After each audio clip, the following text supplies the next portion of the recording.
На денешната пресконференција на Општинскиот комитет на ВМРО ДПМН со писмено соопштение реагираа од јавното комунално предпријатие Комуналец со појаснување на целокупната ситуација.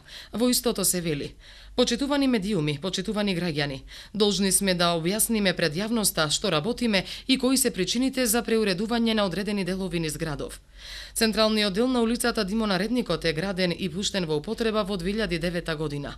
Од самиот старт со работа на овие улични фонтани и гејзери се јавија големи проблеми во работењето на системите за регулирање и вртење на водата, како и системите за естетско осветлување, заради фреквентност во сообраќајот на оваа улица. Години и години фонтаните повеќе не функционираа отколку што функционираа. Последниве 3 години воопшто не беа пуштени во работа, ниту ја вршеа функцијата за која беа изградени. Но како главна причина за нашето моментално преуредување на овој дел е безбедноста во сообраќајот и најмладите.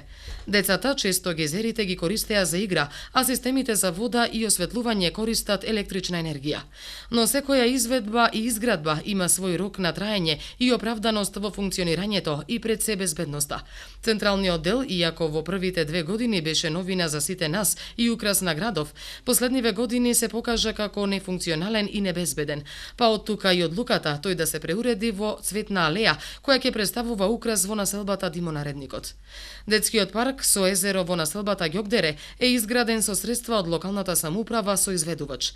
По неговата изградба, освен делот со детско игралиште, езерото не е ставено во функција. Граѓаните од населбата езерото го сметаа небезбедно за најмладите и испраќаа петиции до општината и до Комуналец.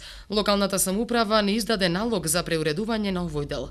Од пред 2 недели е комплетно преуреден во парк со тревна површина и хортикултурно уредување и е ставен во функција на градот и граѓаните. Се вели во соопштението на јавното комунално предпријатие Комуналец од Прилеп.